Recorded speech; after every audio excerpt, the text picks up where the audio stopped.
welcome to an edition of Community Corner on Act 25. And today we are coming to you from Tobago. Actually, we are in the community of Hall in Tobago.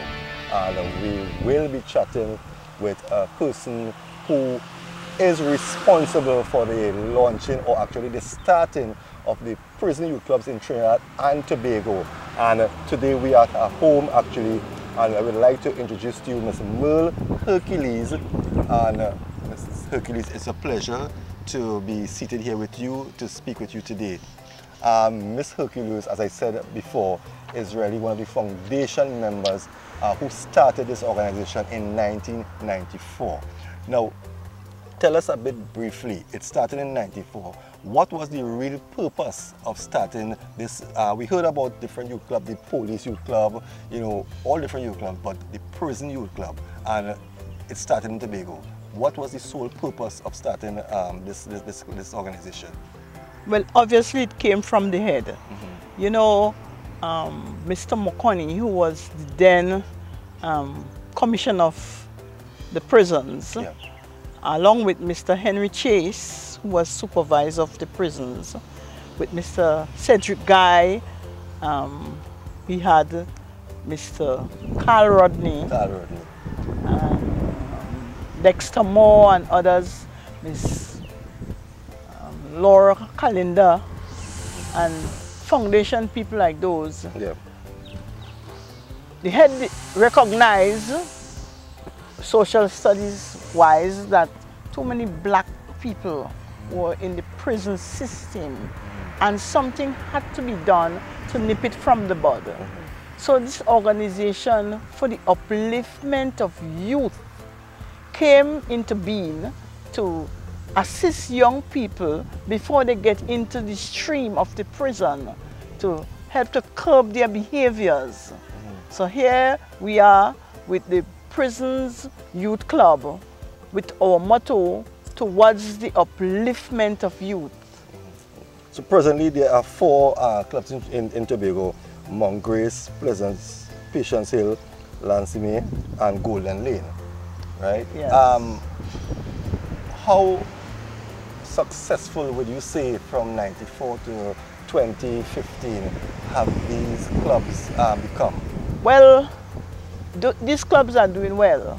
However, we have oriented other clubs, but because of our financial status and because of our, I will say, we didn't have the empowerment to go on, we had to shelve some of the clubs that were up from us. Like we started the WIM, which is now covered by the Police Youth Club. Okay, and then we had, we did Mariah, and that too went to the Police Youth Club because we were not getting the assistance, as a matter of fact, from the prison, because it was very hard. Some people felt it wasn't that important, you know, to give, because it's a voluntary organization. So, you know, many people were not willing to volunteer their help to continue the process of the Prison Youth Club. But however, the Prison Youth Club in its bud, they did very well. They were exemplars at the Arts Festival, and you know, different programs in the arts and all that. So we have been meeting every year. We have been meeting from time to time and trying, still going along for the upliftment of youth. Now, when you look back at 1994 to now, the remaining clubs, have they grown in numbers? Yes. Patience Hill, for one, have grown. We have Lanceme have grown. We have little hitches here and there, but Mount Grace is growing, and obviously Golden Lane is tagging along. What are some of the things that one can acquire when you come to the Prison Club? Homework centers, what are the activities? Well, one of the things is that in the beginning we had the commissioner from Canada coming in and interacting with the members, the Prison Youth Club, and you know, we they were given options whereby they can access certain computers and things for homework centers and that kind of stuff.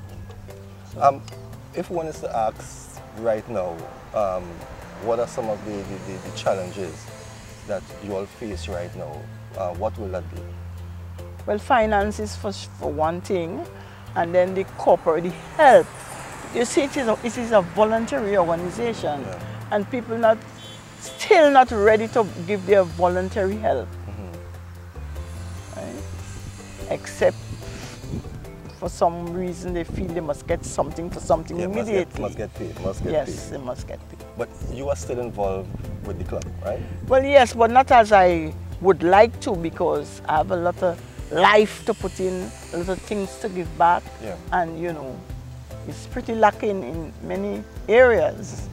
But I am still in connection with the prison youth clubs. I still offer my help, I still cooperate, I still give a lot. Since your interaction with the club over these years, who are some of the young persons that you have seen pass through the different clubs who have successfully made something of themselves, and that now when you sit you can feel a sense of pride, a sense of joy, seeing that person from maybe a tender age coming through the system, through the club, you know, and going on to live a productive and successful life? Any one person? Well, I will say you have people who have, especially at Patience Hill, we have children who went to university and doing well. We have, you know, some working in the banks and all that, especially for Patience Hill. At Land Summit too, we have had many of the young people doing well in the system, right? They were empowered. They were given the options. One of the options they're given, as long as you're a member of the prison youth club, you get preferences entering to the prison system. This is one of your, privileges you have. You will be given preferences when you enter the prison system because you're a prison officer. Yes, yes. Now, you know, when we look at the country presently, I mean, there is so much of things happening, and when you look at the age bracket, right, you see more and more young people, you know, committing crime, going into the prison, right? As an elder, as someone who has been there, you know, for a number of years, what sort of advice will you give to parents or even the young ones today that at least, you know, at the end of the day, you can avoid one person, or, you know, at least one person not having to face the law? Well, this is one of my disappointments, really, because I have always learned that attitudes in childhood are either helps or hindrances to the young adults as they make their way in life. And these are some of the behaviors we try to curb, you know, in the umbrella of the prison youth club, because remember, our morale is towards the upliftment of youth. So our program was based around things like that. But we're not getting, I'm not satisfied with the type of drive, definitely, that the leap and bounds that the prison youth club is making. Okay. We can do better. In what areas would you see this? If you have to advise them, in what areas? Well, you have to start, well, everything starts from the home. Okay. And I think that the pendulum has really swung left. Okay, and right? My involvement with the prison youth club, you know, made me go on now. Well, I was there in the prison doing rehabilitation work. Okay. And this gave me more boosts to deal with the prison youth club, because I am there and I see and I experience some of the heartbreaks and some of the situations that take place, you know. And some of these things could really be curbed if, you know, they have a chance at the beginning. But again, voluntary work, and people sometimes don't feel it's important to do the voluntary things. And especially in these days where Ben 10 and all these things, they tend to copy from that, X-Man and Transformers and all that kind of stuff. You know, they feel that is it, right? So when you tell them feel like it's stupidness, you will. But I read that there's nothing new under the sun, and from the beginning was the word. So if we continue along that line, we will really, you know, do great things. Now you have organization Family First Foundation, which is a home for battered children, and you have another building which is house battered women. Now, do these two things is a branch off from the Prison Youth Club? How did that come? Well, as you ride along on your missionary journey, thoughts come up. And at the time, government was doing nothing. We are for child abuse, incest, abandonment, neglect, you know, that kind of stuff. And we recognize, a group of us, that government at that time was doing nothing about child abuse and incest. So we came about, we are a voluntary organization, and this organization was born in 1998 again, May 1998.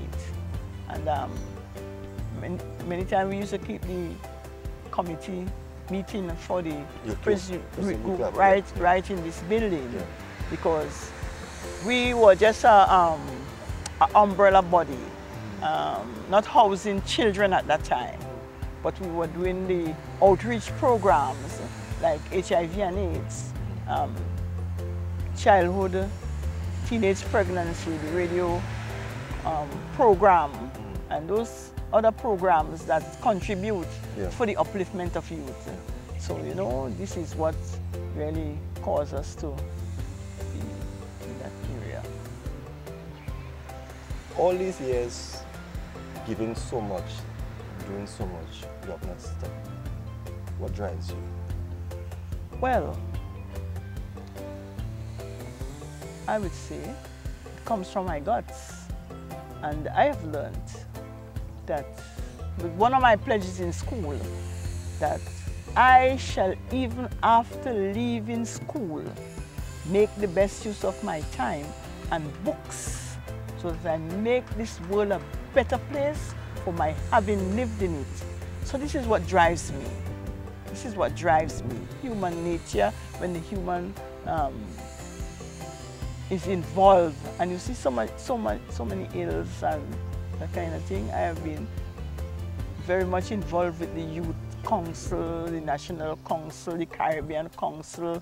You know, we go to different Caribbean country islands and keep our meetings and all that. And we recognize that it is the same thing, only that they have different norms. Right? So it just fits in our plate, but you know, just that they will do it a little different. So people are the same wherever you go. It's a melting pot. It's an ebony and ivory situation. So all this drives you and make you know that it's one way to do it. But I'm sure that along the journey, there were times you felt like giving up. I wouldn't say that. Never. I have never said that, because I'm a person. I said, yes, you will have this enchantment, and I go in solitude to God. And I take Esther. I take from the book of Esther, and I continue. I stretch my hands before the king, and if I perish, I perish. As long as I believe what I am doing is worthy of doing it, I stretch my hands before the king, and if I perish, I perish. So this is my... What are some of the things that you feel that you need, like urgently, to continue with the abused children and the battered women? What are some of the things that you would like people to know that you need so you can continue, you know, doing what you're doing for these people? Well, you see, this is not a personal thing. We have other people in the organization, and you will know now that government has taken charge, and the bill is about to be proclaimed, and with the Children Authority, there are certain, you know, situations that you have to come contact with, be on par with. So what I want, I can give my views. Yes, it's your views, yes.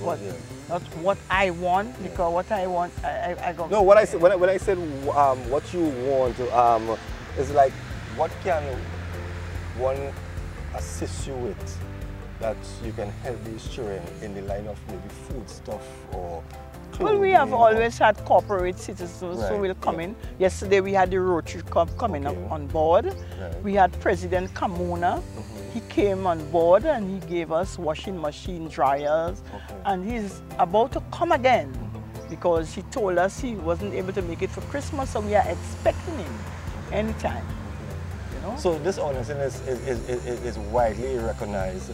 Evidently so. Yes. We at one time was funded by the GB Fernandez Trust, and you know, we have grown, and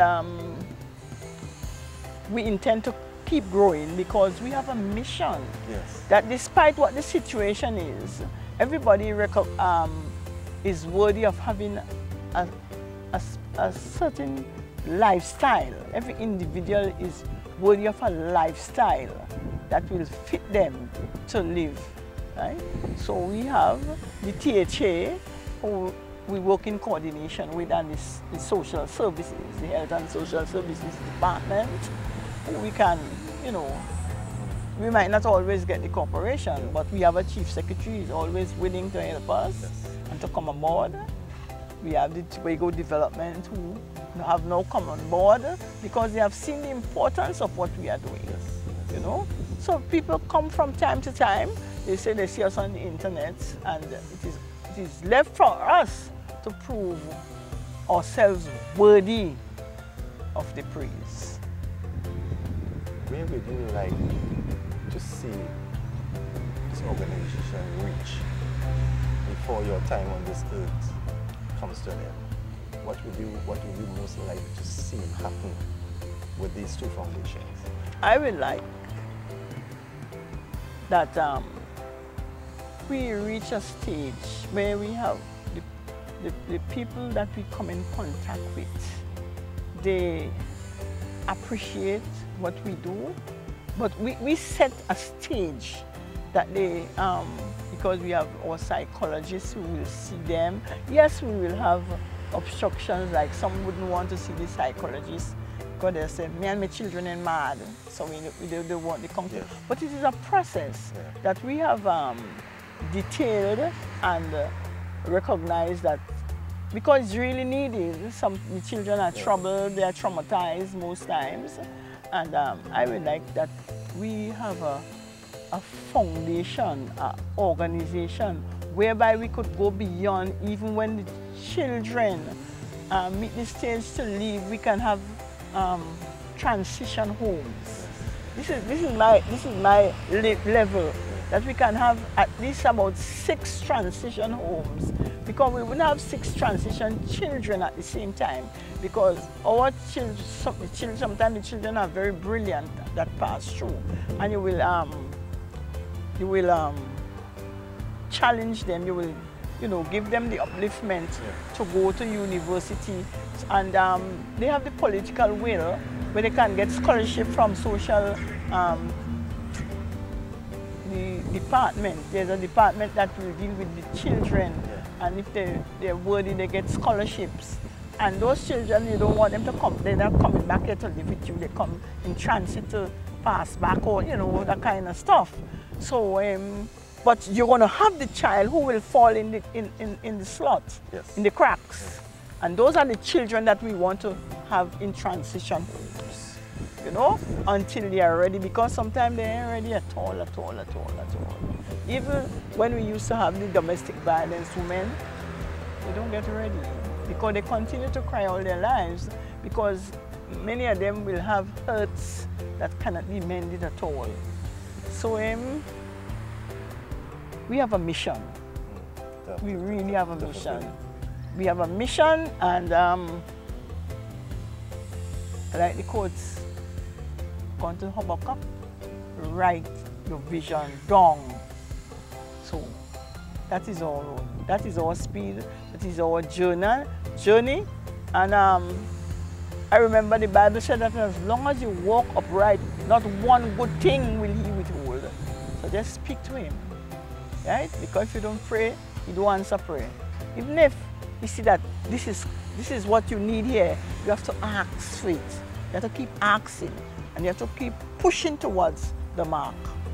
Well, what a fitting way to end this interview. On behalf of myself and Acts 25, we want to take this opportunity to thank you for allowing us in your home this morning to hear about the good work that you all are doing.